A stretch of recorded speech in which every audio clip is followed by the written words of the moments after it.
اللهم ارحمنا بالقرآن.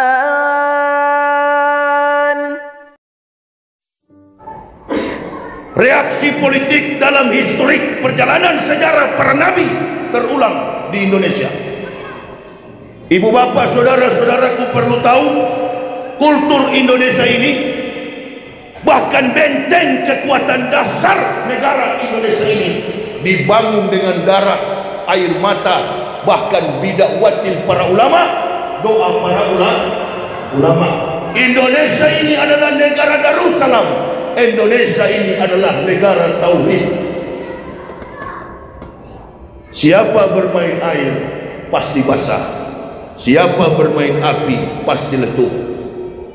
Entah lambat atau cepat, orang-orang yang suka menganiaya, memusuhi Islam akan merasakannya. Bukan kita yang kasihan ibu bapak, mereka.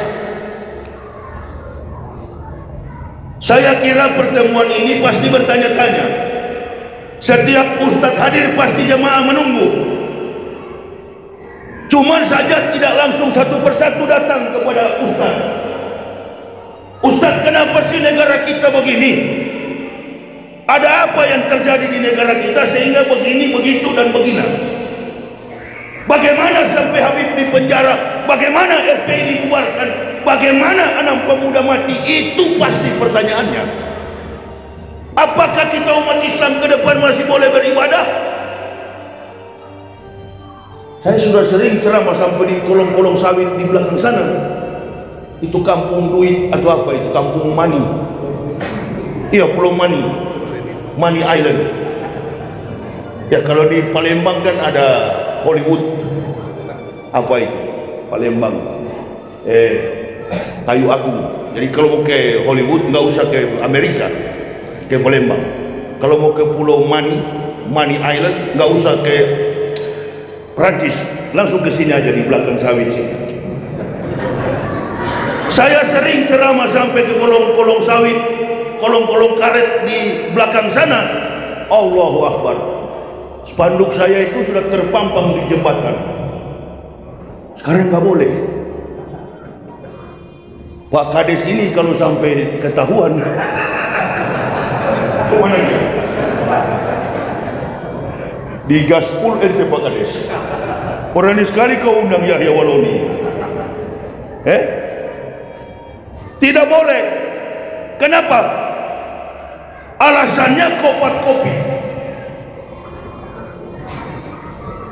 Jangan berkerumun kalau bukan pendukung Jokowi dan Ma'ruf. Itu undang-undangnya. Kalau antum paksakan diri, antum akan didesak di pengadilan. Pasalnya kopat kopi. Seperti yang dialami Habibana, jatuh pada pasal kopat kopi. Kalau betul itu protokol kesehatan, minimal 30 yang tewas besok pagi. Coba lihat nanti. Kalau betul ada kopat kopi, physical distance, social distancing, droplets. Ini saya bicara begini nih, droplet saya terpancar semua ini. Kalau saya kena kopat kopi, Allahu Akbar. Saya ada kopi dingin. COVID-19, kopi dingin 19 gelas. Itulah jatah saya, kopinya 9 gelas siang, 9 gelas malam. Kopi dingin. Itu yang setiap saat saya minum. Tidak bisa lagi dipercaya sebagai protokol kesehatan. Segala bentuk kebijakan sudah tidak demokratis, hanya sebuah ilusi. Nah, ibu bapak kalau tidak mau paham soal begini, kita bagaikan sapi, bagaikan lembu, bagaikan hewan ternak, diikat di hidung, ditarik dan disembelih. Karena tidak paham bagaimana keadaan dunia sekarang, bagaimana kedudukan Islam di Indonesia. Tidak paham. Apalagi ustadz-ustadz sekarang sudah pada tiarap. Nanti kalau tunggu Indonesia aman baru berani ceramahnya bidah kafir haram kepada sesama muslim. Kalau dalam keadaan begini tiarap tidak ada yang berani. Saya bukan ulama, saya bukan ustaz. Bi ilmi ulama, itu yang menertibkan dunia. Ilmu para ulama mencoba untuk mencari jejak sejarah bagaimana supaya Islam tegak di masa yang akan datang. Bukan persoalan politik, bukan persoalan FPI dengan pemerintah, nggak ada urusan. Dari tahun lalu saya sudah katakan, tidak usah melawan. Biarkan saja apa maunya Pak Jokowi dan Pak Maruf. Persoalan politik serahkan ke Pak Jokowi. Persoalan Islam gara-gara kawan di samping Jokowi. Kalau kawan Rajal di samping Jokowi tidak jadi wapres, nggak begini kita umat Islam. Pak Maruf itu sekali mengeluarkan kalimat, kata-kata, lebih berpengaruh daripada Habibana. Lupakah kita si kafir Cina? Cuma satu kata Pak Maruf keluarkan, penjarakan, langsung dipenjara. Tapi inilah jejak langkah para musuh-musuh Islam, mencari di mana pemimpin-pemimpin Islam. Ini pernah Amerika pakai, namanya teori neokortex. Bujuk lawan, jinakkan lawan, panggil lawan untuk menjadi kawan. Perhatikan kata-kata saya. Cara mengalahkan lawan dengan teori neokortex. Bujuk lawan, jinakkan lawan, panggil lawan, kerjasama dengan kita menjadi kawan. Umat Islam sudah tidak punya kekuatan lagi sekarang. Parlemen sudah diikat dalam kekuatan eksekutif. Memang hebat situasi dunia ini. Alhamdulillah kita masih boleh tabligh akbar begini. Alhamdulillah. Supaya setiap kebijakan pemerintah jangan dikritisi. Gak boleh dikritisi. Nah sekarang bagaimana posisi kita? Bergantung hanya kepada Allah. Apapun pemerintah mau buat, tidak usah dikritisi. Katakan saja, tidak ada sejarah presiden terbaik di Indonesia. Jangan dilawan, tapi dipuji-puji. Tinggal begitu, Pak. Karena semua keputusan politik harus tanya kepada Pak Jokowi. Gak berguna lagi kita, useless. Tidak ada gunanya. Apapun yang kita buat, tidak bisa lagi kita protes. FPI sudah dibubarkan. Saya bilang teman-teman, tidak usah bikin reaksi, nanti timbul aksi. Kalau FPI dibubarkan, biar saja, itu organisasi. Tadi malam saya ceramah di Masjid Raya Rantau Kasai, Pasir Pengarayan. Saya katakan kita semua yang ada di masjid ini adalah pembela Islam. Tanpa ada organisasi resmi, kita pembela Islam. Saya kasih contoh kepada ibu bapak. Di desa Penambahan ini, kota Penambahan ini, andaikan ada orang Kristen bangun kandang babi, bikin kandang babi, ibu bapak terima atau tidak? Ibu bapak FPI atau bukan?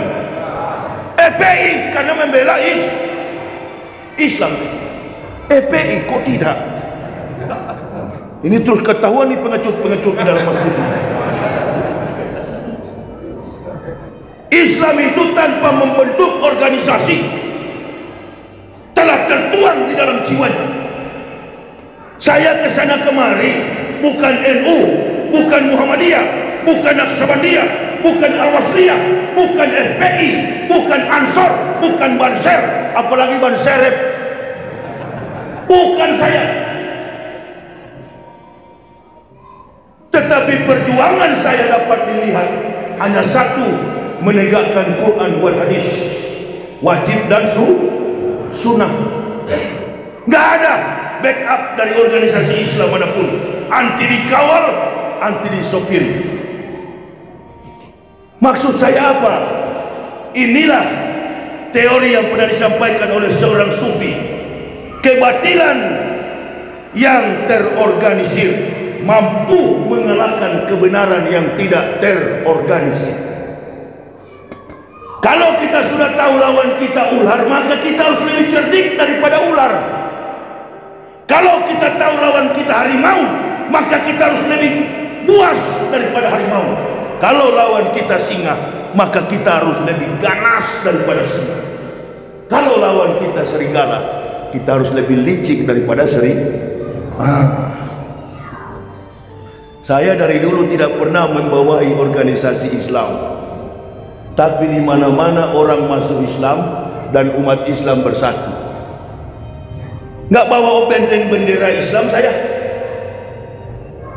Artinya sebagai pemimpin Islam dalam konteks negara demokrasi, dalam perpaduan politik liberal, dalam situasi dan kondisi negara yang pluralistik, masyarakat kita majemuk, terdiri dari berbagai macam perbedaan secara antropologi linguistik, maka seorang pemimpin agama sebaiknya bagi saya pribadi angkat saja bendera Islam tanpa membawa-bawa mazhab hilafiyah daripada Islam. Negara di dunia ini yang terkenal mayoritas Muslim adalah Indonesia. Indonesia ini mayoritas penduduknya dikenal oleh dunia adalah Muslim. Sekarang pertanyaan saya, betulkah kira-kira Indonesia masih mayoritas Muslim? Betulkah kira-kira? Ukuran standarisasi mayoritasnya dari mana? Standarisasi mayoritas umat Islam itu dari mana? Kualitas atau kuantitas? Secara kuantitas kita masih banyak, kualitasnya kita sudah kerdil.